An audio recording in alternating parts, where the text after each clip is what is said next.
Hey everyone, this is Adam Excel, going to bring you a new formula. It's not very new actually, but a useful formula called GetPivotData.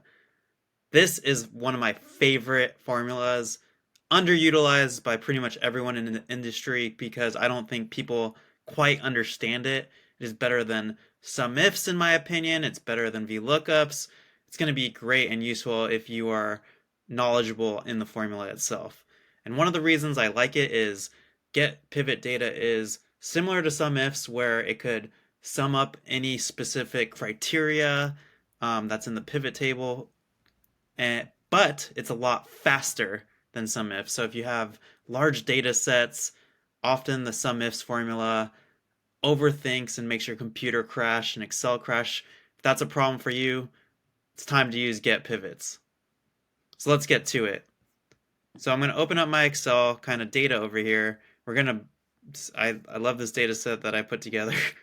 You might have seen this in a previous video. This is the P&L example set, right? So what I'm going to do is I'm going to show you kind of with this data set a cool way to just say, hey, let's get our P&L together with get pivots. So essentially what you do is let's start off with a pivot table. So we could just, hopefully everyone here knows what a pivot table is, or you shouldn't be watching this video quite yet. But we're going to create a pivot table and click OK. So we have the data here. What we want though is a P&L view. Maybe we want region in there, maybe we want year in there, scenario, just whatever you want. You could have month in here. Honestly, you could just put everything in here. I'm going to have level 2 data because that's what I'm going to be plucking. Sorry, not in the values, and put it in the rows. Just put everything in the rows. And then you have the values that we're going to use the get pivot for. So I'm going to create a brand new sheet for you. I'm going to take this template here, so pardon me. This is basically a template I've used for a different project just to make things a little quicker. So as you can see here, I have this P&L view that I'm trying to recreate, and I'm starting from scratch. So this is the view I want to have. Maybe 2023. I'm gonna say United States or North America, I think is the column name. So you could do this with some ifs as well, but I think the get pivot's a little bit easier. So I'm gonna create North America, and then I'm actually gonna create a side-by-side view with let's do it with Europe too.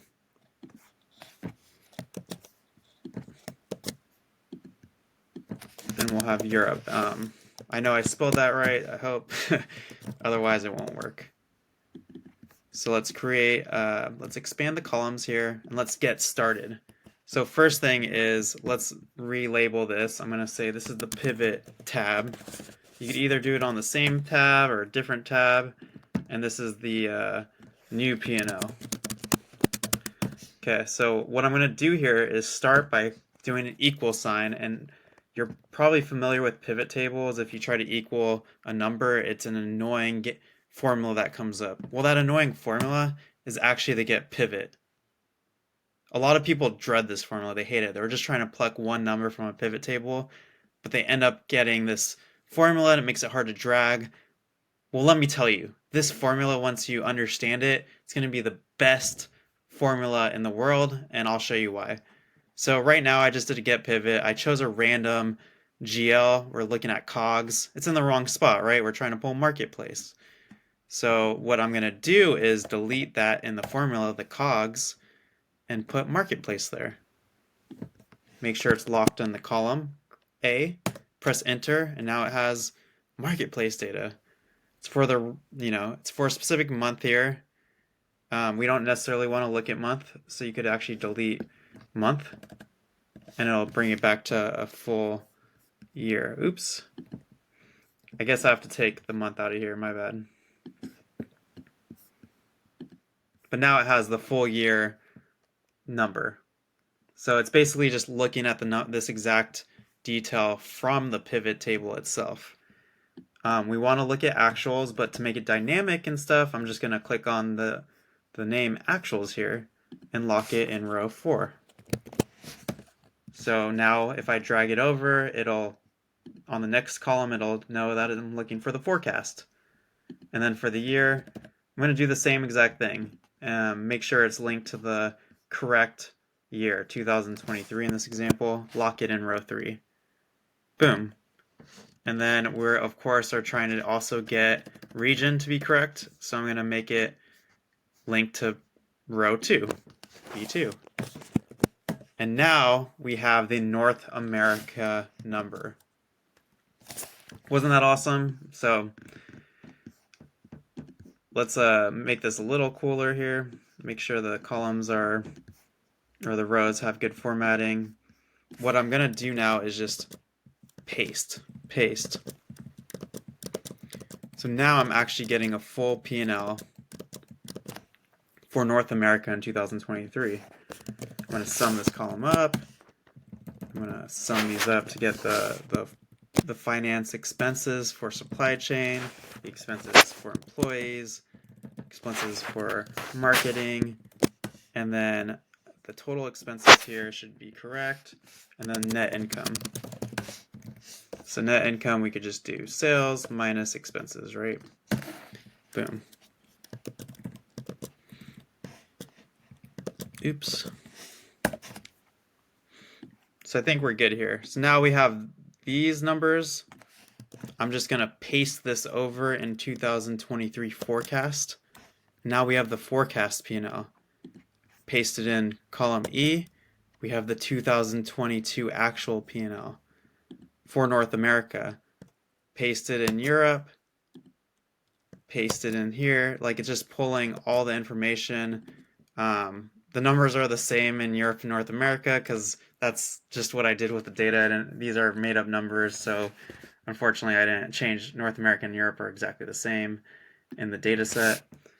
And then you can create a total, right? So total would just be this plus this, and so on. But just wanted to give you kind of a taste of how to use the get pivot formula and how it could be useful. Another example that we could use is, let's take this formula here. I'll just create a little section below here. So I'm just going to take this data from above, and instead of looking at different year-over-year comps, I'm going to take the monthly view. I want to say, hey, let's just look at the P&L by month. So I'm going to just do it down below just so it's easy. So instead of just looking at all of 2023, maybe I want to look at January and kind of just drag it across. So let's create, 12 columns over here, something like that, and then drag this all the way down to December. Don't need that column, it could be the total. And then this is the power of the get pivot as well, right? So you could just add a new criteria, kind of like a sum ifs. So what I'm gonna do is similar. You could just say, instead of a scenario, we actually had it previously, you could write in month and put a comma in. You see the pivot here. There's actually no month in here, but give me a second. What you have to do is add in, you have to add in month. If it's not in there, it's not gonna work. So excuse me for a second, but now you can write in comma month, comma, and you click January. Lock it in B36, boom, and you got your January number.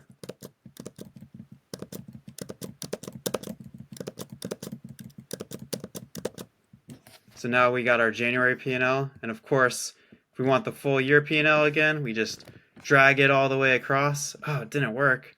What's going on? Well, let's find out.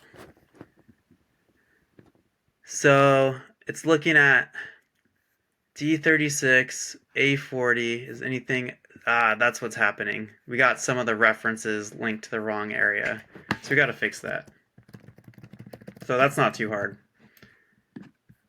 Not everything's perfect when you try the first time, guys. Just give me a second.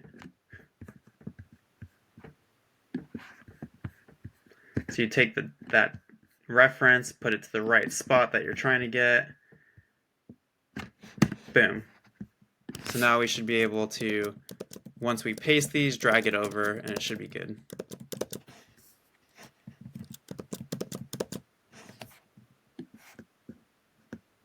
And pray. Oh, it worked! Look at that. Now we have like the monthly P&L data. It's linked to the right month. Obviously the data is all static because I made up the numbers and didn't really do a lot of cool randomness in the numbers, but what you could do is sum up the year and you get a full year total, right? Or you could say North America full year. You just drag it all the way down if you want. Obviously get rid of the zeros, format it better, whatever. And this is just like one of the ways to use get pivots. It's probably one of the more basic ways. And I think if you watch my financial P&L dynamic pivotable P&L video, you'll find how useful it could be in a more advanced way. So yeah, thank you for watching again. I am Adam Excel. Please like and subscribe, and thanks for watching.